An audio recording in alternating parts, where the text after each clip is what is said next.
Importing a classic Mini into the USA.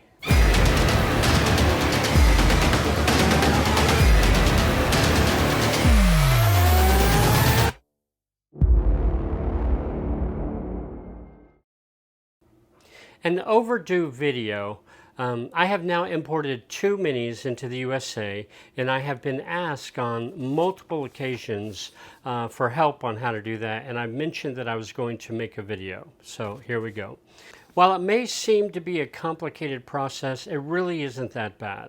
So I'm going to give you basically pointers, prices, and tips and how to handle and what to be aware of all the importation requirements for importing a vehicle into the USA. Any pricing mentioned is based on my personal experience and are no doubt outdated. The cost of your import is going to be dependent based on where you ship from and where you ship to. As most people know, but it's worth mentioning just to play it safe, when importing a classic Mini, you have to make sure that it's a minimum of 25 years or older. This is 2023, so right now you have to import a 1998 or older. In 2 more years, we really won't have to worry about that as much. However, the U.S. Customs will still check on proper VIN, making sure that the VIN matches the shell, matches the engine, and matches various components inside the engine. So even though 2 years from now it will be you can import any classic Mini, they are still going to be very vigilant on checking the VIN number. This particular vehicle was targeted under Operation Atlantic, looking for vehicles, Land Rover Defenders and Minis that are claimed to be at least 25 years old. We have a high level of communication with the National Highway Traffic Safety Administration. They've given us guidance on exactly what to look for in these vehicles. This particular vehicle, we found that the VIN does not actually match the vehicle. This is the VIN that we were able to locate on the car. The import specialist decoded this VIN number. They discovered numerous discrepancies with the vehicle. We are unable to determine the true identity of the vehicle. It's possible it could have been stolen. We just really don't know. This vehicle was seized and it's actually going to be destroyed because it would be improper for us to put this into the commerce or even to export it.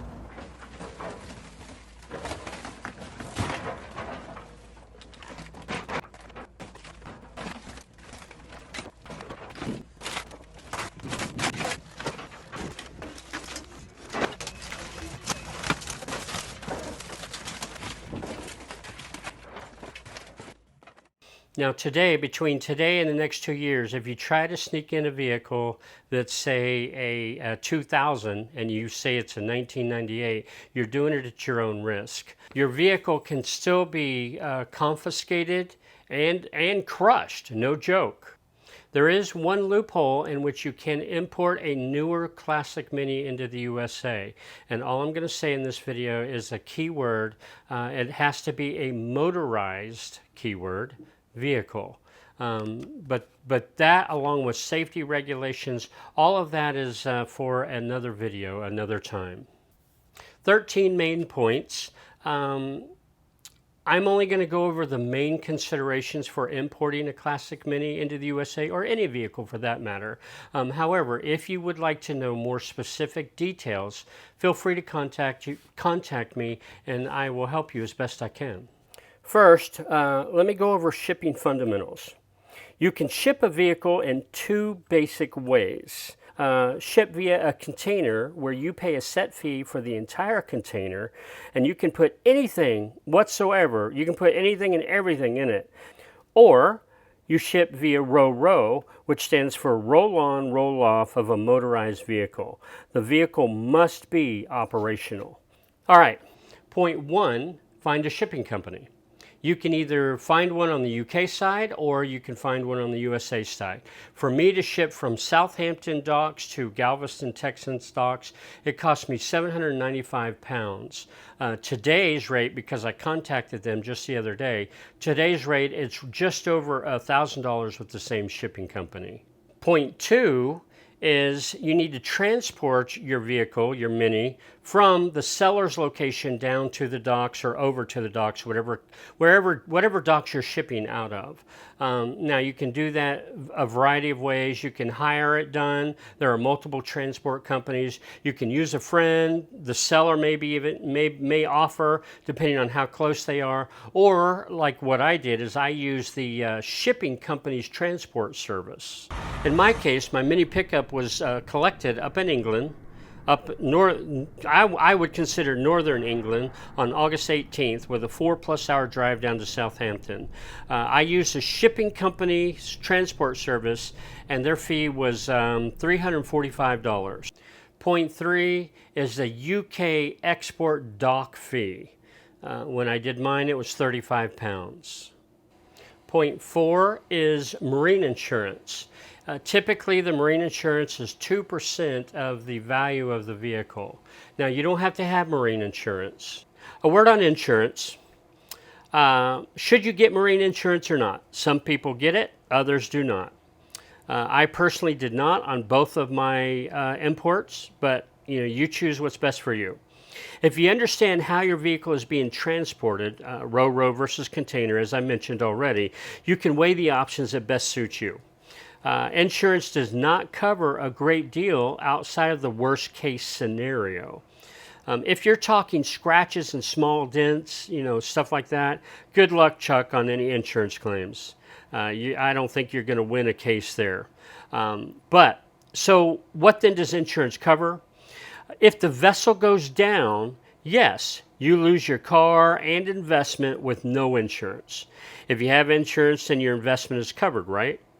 So if the vessel gets stuck on a sandbar and they need to get a tugboat and much more bigger equipment to pull the ship out, the shipping company will charge each customer a percentage of the recovery. Now that doesn't seem fair, does it? Heck no. If you have insurance, then you will not be charged whatsoever.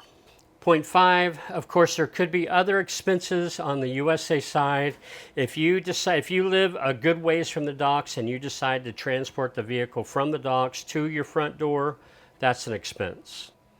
Point 6, with a shipping company chosen, a shipping date, then you have to select a date to have your vehicle collected from your seller and delivered to the docks.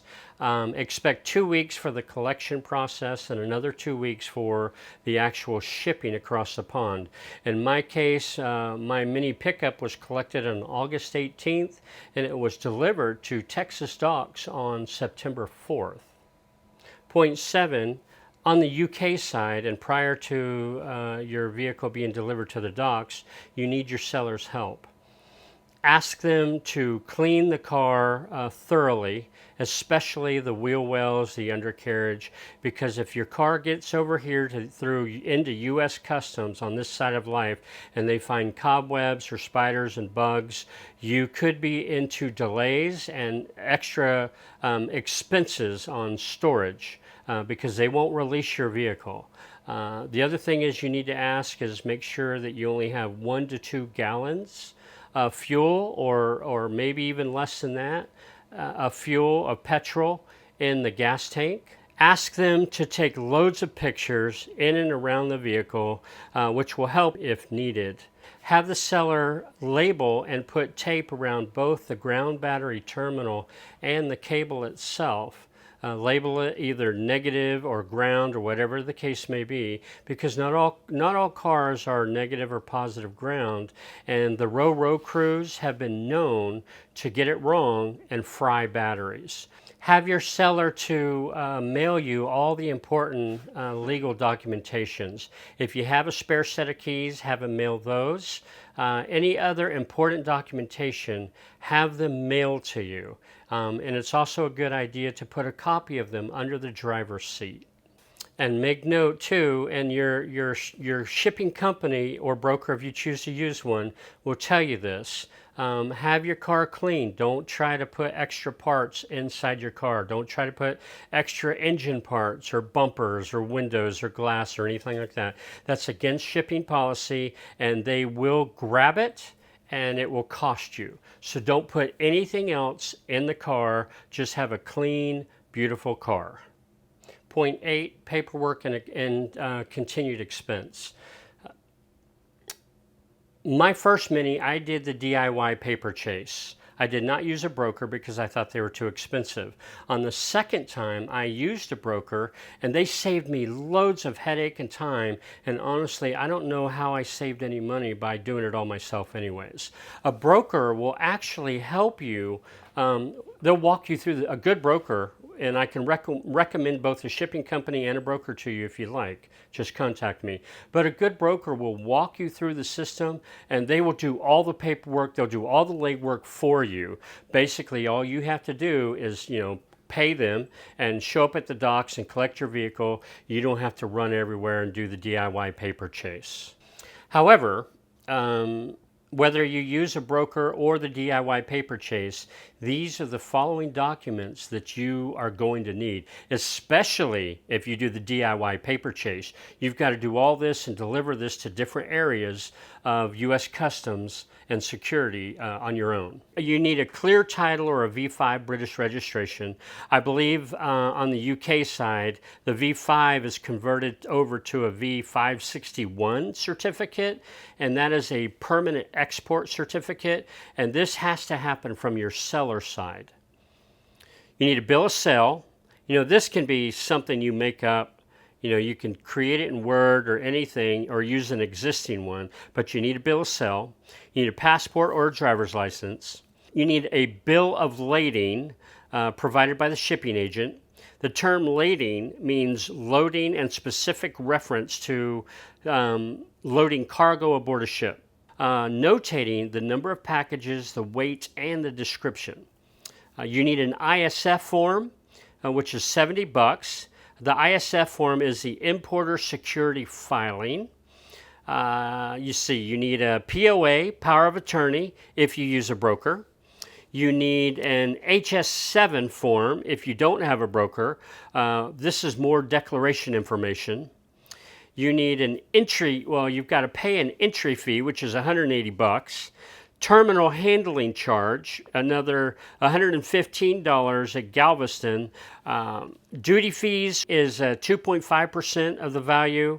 The HMF, which is harbor maintenance fee, that's 0.125%. You need MPF, which is merchandise process fee. That's 0.3464%. Yeah, very precise. Storage fee, if you are unable to pick up the vehicle per the delivery order time frame, which is usually about a week, you're going to pay heavily for that.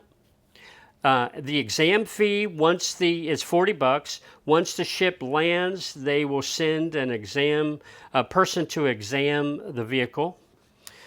You'll plan on an escort fee, which is anywhere from $50 to $100.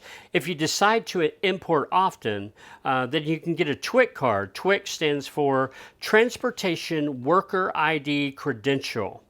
I made up an image of mine because I almost was going to go this route. The TWIC card allows you to go onto the port without an escort. If you're going to import more than one, I actually recommend getting a TWIC card. If you don't have a trailer, you will need to rent one or borrow one. Note, if you use U-Haul, a couple notes worth mentioning. The Classic Mini is not in their database. Therefore, you'll have to tell them you're hauling an MG or some other smaller vehicle. Trailer expense, expect to pay $45 a day. The ramps on the U-Haul trailer are not adjustable. The width of the Mini tire footprint barely fits on the U-Haul ramps up on the trailer. If you're a little wheezy about driving up a ramp on half a tire and you don't have a spotter, then you better get a trailer that has adjustable ramps or have a pair of ramps on your own to use other than the U-Haul ramps. I personally like a flatbed trailer with adjustable ramping that I can move around. Again, you can choose to have your car delivered from the dock straight to your door. Of course, that's added expense. And then the typical common sense ones, depending on how far you live from the docks, you will have to take time off of work, possibly reserve a hotel, plus fuel, plus all the other expenses that go with travel, etc. Point 9, let the fun begin. Now that you have a shipper, the car is collected and off to the docks. Now's a good time to ask your shipping company, if you haven't already, ask them the name of the vessel that your vehicle is being shipped on, because you can track it along its journey. Now, I use www.marinetraffic.com. It's a free service, and it's a lot of fun just tracking it. I mean, in my case with the mini pickup, I watched 2 Category 5 hurricanes come across, and yeah, right in front of my ship, and my ship went through the Bermuda Triangle. It literally disappears for 4 to 5 days as if it's in a black hole. That's wild. My ship took 19 days to cross the pond. Once you know the name of your ship, you can look at the typical weekly or the monthly course routes or the routines, as it does not seem to deviate at all. Therefore, I knew the exact path my ship was going to take before it even left Southampton. Point 10. Upon entry into the U.S. Customs, your ship is going to be held for an exam. In my case with the mini pickup, it took 3 days. The mini, this bad boy, you can't see it, but this mini right here, when it came into customs, it took 2 weeks, which makes you a little bit nervous. They will inspect it, and everything should be okay as long as there's nothing questionable about the serial number matching, the engine, the shell, and they look for a few other things. Once your vehicle has cleared customs, your shipper should send you a delivery order giving you freedom to go and actually pick up your vehicle. They typically give you 1 week. Anything over that week, you're going to pay storage fees, so I encourage you to pick it up during that week. Point 11, all the things you need to remember to take with you to the docks. That being all the phone numbers. Basically, I would take your shipping company, the port number, the number to your escort that's going to get you on the base, and of course any directions that they provide to you. You want to take those. Let's see, you're going to need to take cash, because typically the escorts don't take debit cards and anything like that. They're going to want cash from you, so 50 to 100 bucks. You might want to have a little bit more than that just in case you go over that hour mark or 2 hour mark. You need a printed copy of your delivery order. You need your driver's license, ID. You want to take a battery jump starter. These bad boys are awesome. You want to take this because your escort is not, I repeat, is not going to help you unless you just have an extraordinary one. They're not going to help you, and they charge by the hour. Ideally, they want problems to happen. They want the row crew to fry your battery, because they're not going to have a jump starter or anything else there with you. But what they will do is, once you can't start your car, they're going to call for somebody else to come help you jump start the battery or something. But if you've got a jump starter, you can jump it yourself. No time wasted. Jump it, get in it, load it, and move on. Definitely a good idea. The other thing is a tire inflator. These bad boys are absolutely worth their weight in gold. Our family has one in every car, along with the jump starter. And my daughter has used this off at university, on a friend's car, not her car, but she helped a friend inflate her car. But in case you have a flat tire, tire inflator. And the only other thing that I would say, if you have them or maybe you can borrow them, is an extra pair of ramps, especially if you're taking a U-Haul trailer. I bought an extra pair of ramps after the first attempt, moving my Mini up onto a U-Haul trailer on less than half a tire on that ramp. I didn't like that, not at all. So I bought an extra pair of ramps, and I take those and use those. Point 12, meet your escort at the gate most likely. Process through the gate. He'll take you to another building where you exchange your delivery order for the keys to your car. And of course, if by chance you owe anything at that time, that's when you clear that up because they're not going to release that car. But once you get the keys, then you're off to go find your car and enjoy the show while you go. Because if you're lucky, depending on how long you wait, if you go right away, you get to see a beautiful car show. Everything from new, old, rundown to exotic to just cool cars. So enjoy that. But remember, your Escort is not going to help you at all. So when you get there, whether it's whether you have a flat tire, a dead battery, or what, your Escort kind of hopes for that. So once you get there, load your car, watch the time. If you think you're going to run over that hour mark, once you get it up on the trailer, don't spend any time tying it down. Pull the emergency brake on, lock the brakes, and drive very slowly out the gate. Because in my experience, what happens is once you're on the move, your Escort's gone. They won't follow you. Mine didn't follow me to the gate. So basically their time is done. They're gone. And so then what you can do, once you get outside the security gate, stop, because there's going to be plenty of room there. Stop, tie your car down properly before your journey home. Point 13, and finally, once you have your car safely home, now you have to register with your state, depending on where you're at. Here in Texas, I believe you have to register within 30 and 60 days. Note, if by chance you're watching this video and you're importing a pickup, be it a mini pickup truck or any other kind of truck, contact me because there's another very large expense that you need to consider. Contact me and I'll help you out with that. Okay, examples of state registration fees include: add auto insurance to your vehicle prior to registration. Haggerty might be a good choice for you. You need to have the vehicle inspected by a law agency, typically an auto theft task force, to validate it's not a stolen vehicle and that the information is accurate. They will then fill out what they call here in Texas a green form. It's the official form is the VTR 68A.